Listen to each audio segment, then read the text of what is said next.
Hey everybody, we're here at our second show here at Old Charlie's on New Hall Ferry Road in Lindbergh. I have a special guest here, one of my favorite student athletes from McClure North High School, Dennis Barber. Dennis, tell me a little about yourself. As you said, I go to McClure North High School. I'm a student athlete. I play football, and I'm also a participant in McClure North Choir and Gospel Choir. A lot of people don't think because you're 6'9", I heard you the other day on the special Black History Month that you really showed off.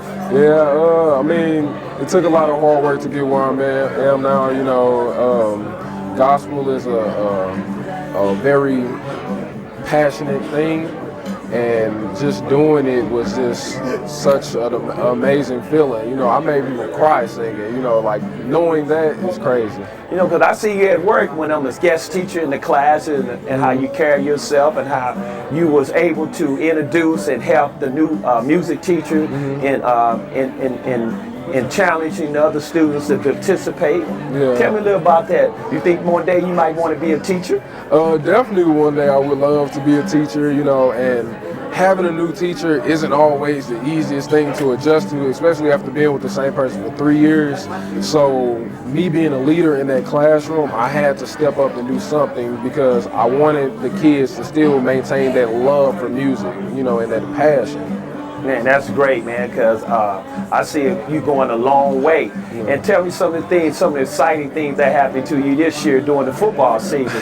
You know, it was a little rough there, but we still, you know, had some bright spots. Yeah, this football season for me was great, actually. You know, I got to go against the #1 DN in the state and the #2, and able to shut them down, you know, and I was very proud of that and being more confident with my ability on the field, you know. So right, it was I awesome. love seeing you. I remember one game you came out and you was kind of frustrated with our Hazelwood East game, and I brought you to the sideline. It's going to be all right because the good thing about it, you received a full ride scholarship. Tell everybody about your full ride scholarship. I have a full ride scholarship to Missouri Western State University. You know, I had a lot of other offers, you know, to choose from, but they allowed me to keep doing music and football. Yeah, that's so right. that was the biggest thing for it. And I still have the chance to go to the pros. You know, you can go to the pros from anywhere, but this is a bigger chance to go to the pros and be at that high level of football while still doing my music stuff and being able to accomplish what I want to accomplish with that. And that's why you're one of my favorite student athletes, because you put academic first and put ball. So many student athletes fail. They always look at the NFL instead of looking at the big picture or academic first, because you don't want to wait till the last minute and say, man, I got to do this, I got to do that. I always feel proud of you of how you put academic first, and you got a good backbone. Tell me a little about your grandmother, she supports you. She be on you, I know. Yes. Yeah, my grandma, she old school, man. You know, she always told me that school comes first. No matter what, she always tell me about, yeah, you can play football, because she really don't want me playing football. So she's more supportive of my music side. But she always tell me, you know, if you get hurt, what are you going to do after that? What can you do? Because if you get hurt with football, they don't want you no more. Right. So you got to have something to back yourself up. Good. Yep. You always tell the student athlete, put academic first, because your skill set, it's going to fall. Somebody's going to see you, but you have to sell yourself on with good academic excellent. Exactly. Always stress that don't put the horse before the carriage. You know, or the carriage before the horse. So that's why I really, really appreciate what you're doing, being a leadership, and you're going to have a good time. College, I can't tell you everything, but you're going to have a great time in college. Definitely looking forward to it. Tell them about some of the ambitions that when the most important thing, you get to do your music. Let's elaborate on that music thing. So my biggest part of music is, you know, I sing opera too. And I perform with the Opera Theater St. Louis, you know, through the Artist in Training program. And that right there, being able to see so much and do so much with professional people, like I get to work with Denise Graves. She's one of the most famous opera singers in the world. if I wouldn't be in this program and I wouldn't do what I do, I would never have these experiences. And these experiences, it drives me to become great in what I do. It drives me to try to be the best in opera and in football, you know, because they both connect. The best opera singers usually are athletes. You got to have that frame built up to carry your voice, you know, and it's a great way to connect both of my passions.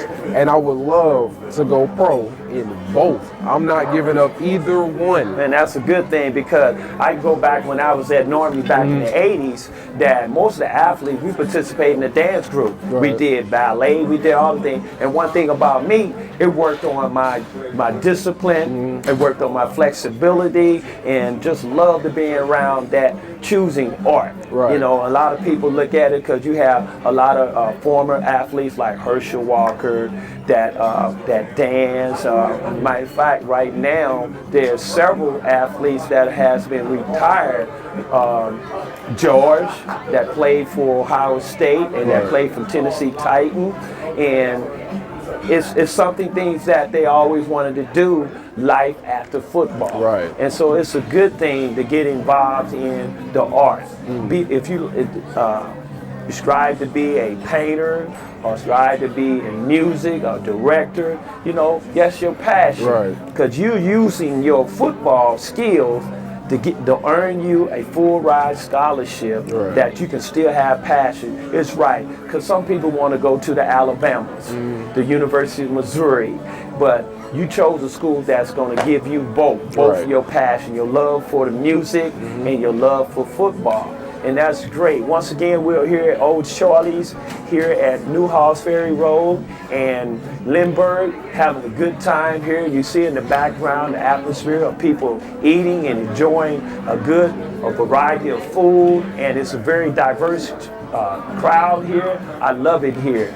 Man, it's so good to have you here. Yeah. Tell me some of the things that in your immediate future, what are you doing about staying in shape? Staying in shape, I'm in the weight room every day. Every day. You know, that's the biggest part to doing this football thing. You got to be strong. Your body has to be able to withstand the punishment that you're going to deliver and receive, you know. So that's a big part in everything that I do, is being in the weight room. Then on top of that, cardio. Not only is cardio for football, it's also for my music, because I have to be able to hold notes a long period of time. I have to be able to support my tone and everything, and all that works through the breath. So you have to have the breath support, breathing technique, and that diaphragm, everything, all of that.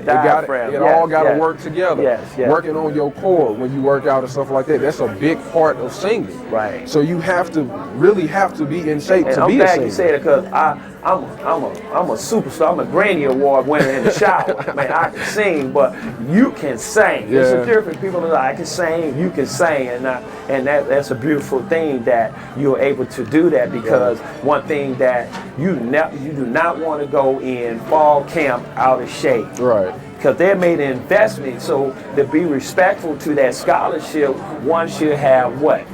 Come prepared. You come prepared mentally and physically. Also, you come in because you're going to be doing a double thing, because that music major, it's not going to be no easy task. It's not. The academic and being a full-time student and an athlete, man, it's going to be very, very awesome in what you're doing. And tell me something else you're going to do volunteer-wise. Tell them about some of the volunteer things you do at the school. With the school, you know, because I'm a singer, it's a lot of kids there that might have some type of voice, but they're scared to use it, you know.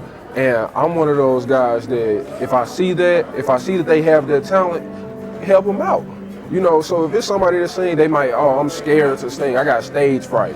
Well, I'm gonna work with them every day, because I have students that stay after school with me all the time that I work with to get rid of their stage fright. I train them on their voice, and I'm 17, you know, and I'm doing it now. And I already found that it is really good for a child my age to have somebody that can show them, you know, you don't got to do this and that to get somewhere. You can actually be something and be somebody if you just try. That's all you have to do is try. And more today, we need that leadership, especially from such a person, a beautiful person as you, going out in the community, because we hear so much bad things going on in our cities, in our community, but there's a lot of great, positive, awesome things going on in our communities, such as in Ferguson, Florida, with our 3 high schools. We got McClure South Berkeley, we have McClure North, and we have McClure, and technically McClure North. We the mothership. Right. And do you agree? Yeah. We the mothership in everything we do, because iron sharpen iron. You helping those little kids to achieve, and that's a great thing. That's awesome to see, you're achieving, because you look back 4 years ago, you would never think you got this far. Never. I never would have thought anything like that. I wouldn't even think that I would be singing like I am now. This opera stuff, that wasn't even a thought until my sophomore year. I had somebody else to take me and to show me, you were good at this. You need to do this. This could be your way out besides just football. This could be your backup plan right here, or your primary. Right. And it always takes someone else to show you what your path can really be. And if it wasn't for, his name is Melvin Bozeman. He's at the University of Kentucky right now. If it was not for him, I would not be able to, do what I do right now. He pushed me. And it's a pleasure to have you, because the last 2 years have been a pleasure knowing you and seeing you grow. Because me and you we had our talk where I had to pull you aside in the locker room and say, this is your team. You are a leader, and then you take a deep breath and you come back, Coach G, I'm sorry. Yes, I am a leader. I need to do my thing. And once again, I'd like to thank you for being part of the show. Being here at Old Charlie's here at News Halls Ferry Road and Lindbergh. You see all the good things going here, the good food. I'm getting hungry right now, my favorite. Yeah, the big boys love to eat, Coach. All right. And I appreciate you, man, for coming and being part of the Talk with Coach G show. And I reach you, and I'm going to pray for you that you have all the success in everything that the Lord has to give you. Thank you, Coach. All right, man. Thank you, man. All Love right. You, Coach. God bless.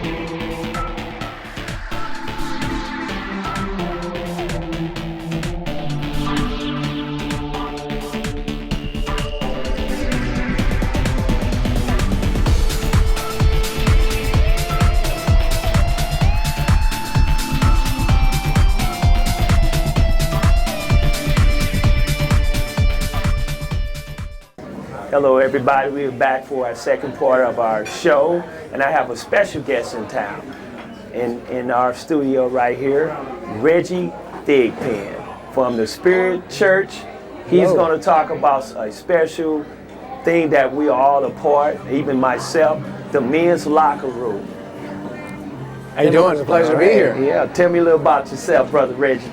Oh, I'm just average Joe, just trying to just do the Lord's work, and serve with the gifts He's given me. So one of those capacities is serving in the locker room, as you well know, but also serve as a life group leader, director at the church, and really enjoy the time I've been there. Right, and tell someone, look, before we get into the locker room, because the locker room is one of our big things that we do as men. Tell me some of the things in our small groups that we do. Well, the whole purpose behind it is to really meet the need that I think is kind of often overlooked. And we live in a society that doesn't really promote relationships, doesn't really promote community. Oftentimes we go to churches, whether it be 10 people or thousands of people, but we never have the opportunity to connect with anyone. So the whole purpose of the life groups is so that people with similar interests come together in small groups of 10 to 20 people and really have time to fellowship every week and bond with one another. So at the very least, you have a relationship with a small group of people that you can get together and do life together. So when life starts happening, whether positive or maybe not so positive, you always have somebody who you feel familiar with and you develop a relationship with that you can reach out to and say, hey, celebrate this with me, or I need a shoulder to lean on right, because some people saying this talk with Coach G and it's talk about health and awareness, sports and stuff. And they say, why are we talking about the men's locker room? Because a lot of men are athletes. Former athletes, absolutely. And that's one reason why we're talking about the locker room, because we still had that great thing, because our leader, Hall of Fame Pastor Aeneas Williams, that's our connection, because we all connect with that sport. Absolutely. And so that's why we're here to talk about the locker room. Yes. And give a little insight of the locker room, what we really do. Oh, the locker room is, again, was a vision given to our leader, Pastor Aeneas Williams, and it's really meant to really meet the unique needs that men have when it comes to, walking through this thing called life, as we all know. And it's really structured to be different from the typical Sunday service, where men can come. It's really aimed at meeting the unchurched, if you will, for gentlemen that are kind of seeking solutions and maybe have had difficulties finding them. So, and sometimes they don't feel comfortable or don't have the experience of going to the traditional church service. So the vision that Pastor was given is to have such a setting where men can come into a more unorthodox type of setting, and of course centered around Christ as a Christian base, but it's not the typical church experience. And hence the name locker room. If you think about the teams and the football team that I'm sure Pastor's been associated with, where the locker room was kind of like almost like a sanctuary, but the players can communicate with one another openly, share their celebrations of life and frustrations of life together in the locker room. Because, as you know, as we say in the locker room, what goes on the locker room stays in the locker room. Because when we come, we feel we can let what they say, let our hair down and relax and cry and fellowship with other brothers that went through the same thing we might have went through, a loss of a spouse, a loss of a son or daughter. Someone might have been dealing with some type of substance abuse and stuff, and we can share those experiences and fellowship and testimonies. Absolutely. And also share life's good things too. There's a lot of incredible stories that we hear every month of breakthroughs people receive, revelations, exciting opportunities, presented their way. But no matter what each one of us experience, there's someone else that will experience that very same thing, or is currently going through that very same experience and needs some guidance. And that's the beautiful thing about the locker room, because, as you know, month after month we have hundreds of men, which is a miracle in and of itself. Hundreds of men coming together to fellowship and to share and to grow together. So it's a great experience. We've been averaging what lately, 130 something. Yeah, it's been literally consistent between 130 to 170. And telling man, something's coming down that is great. That a lot of fans know this young man. I say young man because he's still young. I'm 54, and he just been out of the league for 2 years now, and we're bringing him in. Tell me a little about our special guest coming in. Well, this coming our coming locker room, Monday, March 7th at 7 p.m. We are just honored to have Mr. Ray Lewis from the Baltimore Ravens, former NFL great, to join us and share his life experience with us and to pour himself into us. So we're excited about the message he has to share. It's going to be, I'm sure, I believe it's going to be a life-changing experience. And so he is coming to town again. He'll be here. He'll be here for our Sunday service as well, but he'll be at the Monday locker room, Monday evening at 7 p.m. And tell him a little about his book. Have you read his book?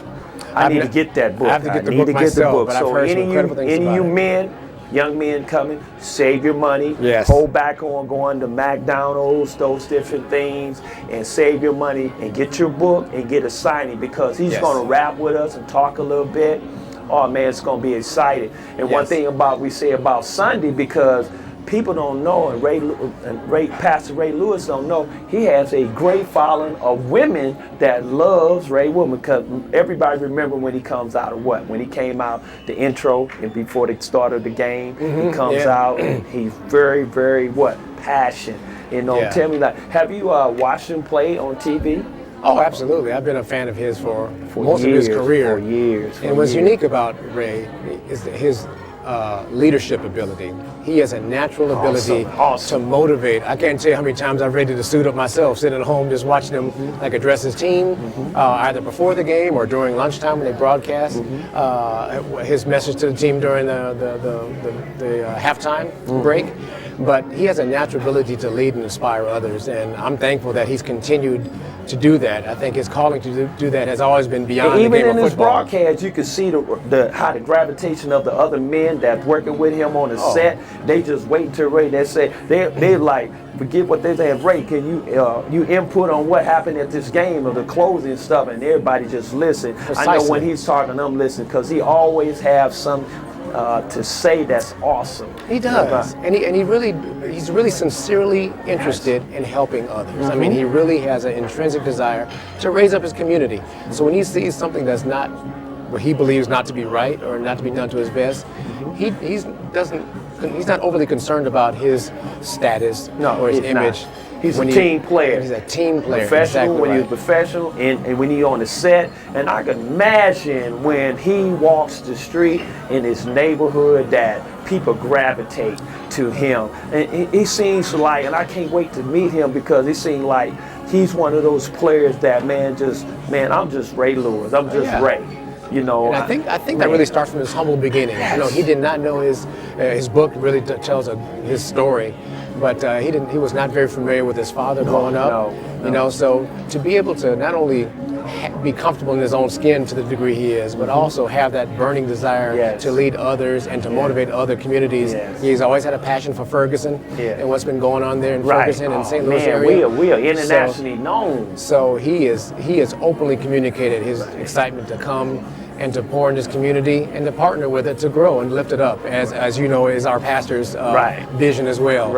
Is to evangelize and to really reach out to community, and partner with community. You're right, because I know as when I first got involved in men's locker room, just sitting down with Big Brother D and seeing Big D passionate about it. You know, him being a Southern, coming from Southern, he had the connection with Anez, and man, I look up at Big Brother D as a big brother, true big brother, because man, he brought me in the fold. He said, Coach G, I need your assistant, you to be my assistant. He didn't wait. Man, that felt real good about Big D bringing me in and then meeting you, because, man, I'm telling you, coming to the Spirit Church has really, man, I look forward to coming to church. You know how some people say, I got to go to church? Man, I have to go to church. No, man, it's a God sent to go to church, man, to get up.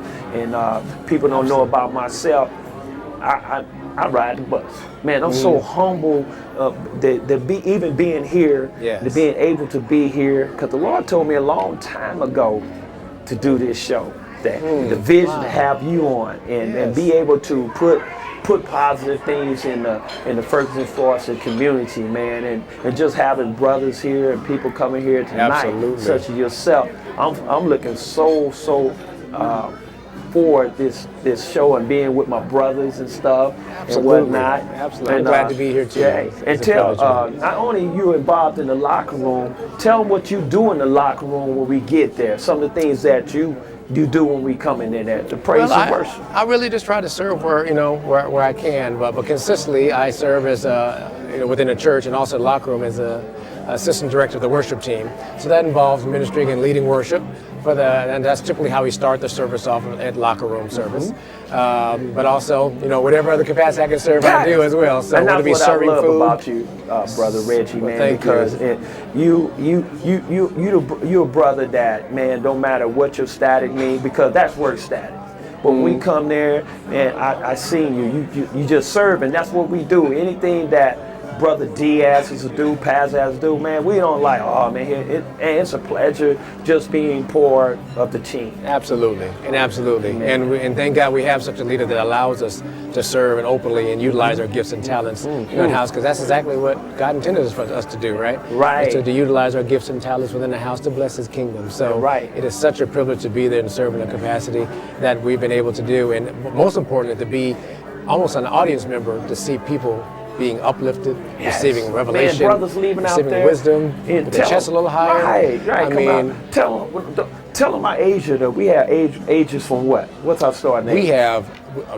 We have babies coming in there, but we have probably consistently, I'm guessing about 7 to 8 years old, all the way up to what? 8? Don't we have 80s? One young man 80? Yeah, God, 80 years old. But the most incredible thing to me is to see that people in their 50s, 60s, 70s, 80s are being blessed, are being blessed. taught, being learned from Some things folks that in we their get, 30s we that get they're taught experiencing. there. One thing about the men's locker room, we are getting taught the word. Absolutely. You got men, like you said, we got men from 8 years old to 80.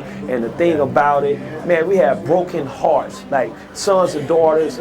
Sons and daughters, and dads haven't spoken in years, and they bring they had a testimony. We just squash that. Absolutely. Man, that's what it's all about, because men are the leader of our world and our community, and we need men, because we are so excited, because we're going to have, how many of you guests going to be there Monday?